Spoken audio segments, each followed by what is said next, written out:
எல்லாருக்கும் வணக்கம்.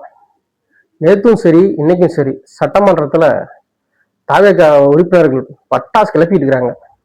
அதிலும் குறிப்பா சொல்ல போனா அமைச்சர் ரமேஷ் அவர்கள் வந்து செம்மையா பர்ஃபார்மன்ஸ் பண்ணிக்கிறாரு. கோயில் நிதியவே 10 கோடி எடுத்து அங்க மல்டி லெவல் கார் பார்க்கிங் வந்து எந்த விதமான பொதுமக்களும் பக்தர்களும் கேட்கல.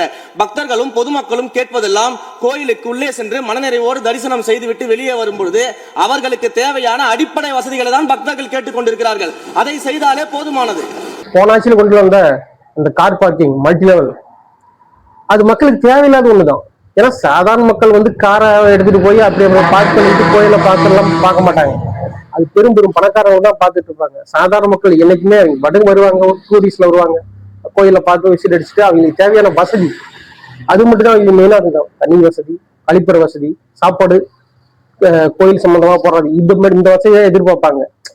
ஏன்னா பெரிய பெரிய ஆளுங்க கார் எடுத்தது வெளியே தேடுவாங்க. அவங்க தான் வந்து விஐபி தரிசனத்துக்குள்ள போறவங்க. அவங்களுக்கோசம் அந்த கார் பார்க்கிங் தேவையில்லாத ஒண்ணுதான். அமைச்சர் அவர்கள் பேசுனது முழுக்க சரி. தாவேகா கட்சியிலேயே ரொம்ப டேலண்டான ஆளு அமைச்சர் ரமேஷ் அவர்கள் தான். அந்த அளவுக்கு புத்திசாலி.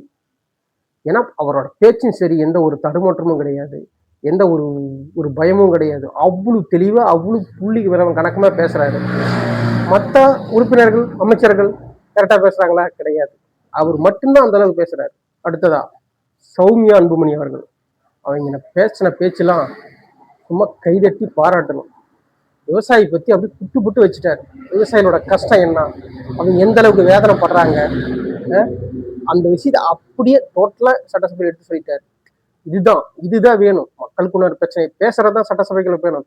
போய் பேசாம உட்காந்து இருக்கிறதுக்கு இல்லை. போன பீரியட்ல இருந்த திமுக உறுப்பினர் மக்களோட பிரச்சனையே பேசல, அவங்களோட புகழ பாடிக்கிட்டே போனாங்க. இன்னைக்கு சிஎம் சாரோட பேச்சு தான் ரொம்ப ஹைலைட். இது வரைக்கும் பேச மாட்டேன்னு எல்லாரும் சொல்லிக்கிட்டே இருந்தாங்க. பேச ஆரம்பிச்சோன்னா திமுக சட்டமன்ற உறுப்பினர் அத்தனை பேரும் வெளிநடப்பு செய்ய ஆரம்பிச்சுட்டாங்க. ஏன்னா அவர் சொன்ன விஷயம் அப்படி. பார்ட்டி பண்டு கிட்டத்தட்ட பாட்டிலுக்கு 10 ரூபா பாடினதை இவங்க பொட்டி 30 to 40 ரூபா வாங்கிட்டு வந்துருக்காங்க. அரசியல்ல இதெல்லாம் சாதாரணமாப்பா.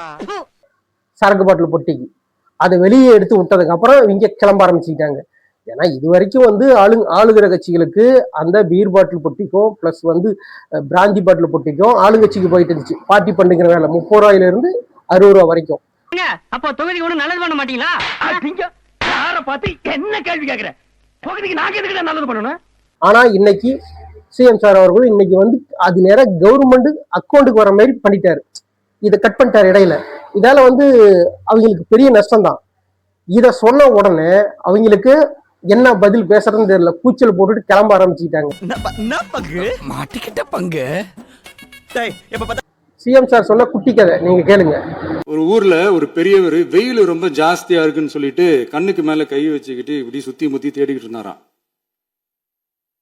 அப்ப கூட இருந்த ஒரு சின்ன பையன் என்ன தேடுறீங்க அப்படின்னு கேட்டானா. அதுக்கு அந்த பெரியவர் சொன்னாரா, அது ஒண்ணு இல்ல தம்பி,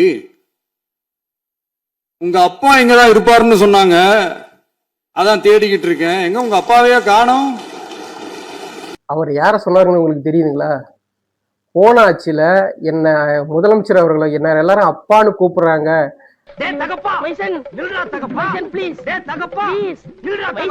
முன்னாள் முதலமைச்சர் ஒரு வீடியோ போட்டார். அதுல இருந்து ட்ரோல் மெட்டீரியல் ஆனாரு. அததான் இன்னைக்கு குறிப்பிடுறாரு. முக ஸ்டாலின் அவர்கள் சட்டசபையிலே இல்ல. என்ன அவரும் பிசுங்கிறாரு, நீங்களும் பிசுங்கிறீங்க அப்படிங்கறதுதான் வெளிப்படையா சொல்லாம அந்த குட்டி கதை மூலியமா சொல்றாரு. சட்டசபையில அளவுக்கு அதிகமா பேசணும். காரணம் என்னன்னா எதிர்கட்சிக்காரங்க அளவுக்கு அதிகமான அமளியோ பிளஸ் அவங்களோட பேச்சும் அதிகமா இருக்கும். அவங்க கேள்வி மேல் கேள்வி வச்சுக்கிட்டே இருப்பாங்க. அதுக்கு குறிப்பிட்ட டைம்ல வந்து அமைச்சர்கள் பதில் சொல்றதோட முதலமைச்சர் வந்து பதில் சொன்னாதான் அதுக்கு சரியா இருக்கும். அப்பதான் மக்களுக்கு தெரிய ஆரம்பிக்கும். ஏன்னா முதலமைச்சர் பேச ஆரம்பிச்சிட்டாரு, இதனால வரைக்கும் பேசாம இருந்தாங்க, அமைதியா உட்காந்துட்டு இருந்தாரு அப்படிங்கிற பேச்சு போய் இன்னைக்கு வந்து வெளிப்படையே பேச ஆரம்பிச்சிட்டாரு, கரெக்டானபடிதான் இருக்கிறாரு அப்படின்னு ஒரு பின்பம் வரும். இதே நீங்க அமைதியாவே இருந்தீங்களா கொஞ்சம் கொஞ்சமா உங்களோட அந்த நான் என்ன செய்வேன் தீர்ப்பு அப்படியே கொஞ்சம் கொஞ்சமா குறைய ஆரம்பிச்சிடும். இதை தவிர்த்துரு. நீங்க சட்டசபையில பேசுங்க, வெளியே மீடியாக்களை பேசலாம். மீடியாக்காரன் மொத்த பேர் டென்ஷன் ஆயிட்டல. இதை ஃபேஸ் பண்ண கத்துக்கணும். இவங்க நினைச்சா ட்ரம்ப்பை தமிழனாவும் திருவள்ளுவரை தாலிபனாவும் ஆக்கலாம். மோசமான ஆளுங்க. மீடியா கிட்ட நீங்க பேட்டி கொடுக்க வேணாம், நீங்க மீடியா கிட்ட பேசவும் வேணாம். டோட்டலா வந்து அவதூறு மட்டும் தான் பரப்புற ஆளுங்க.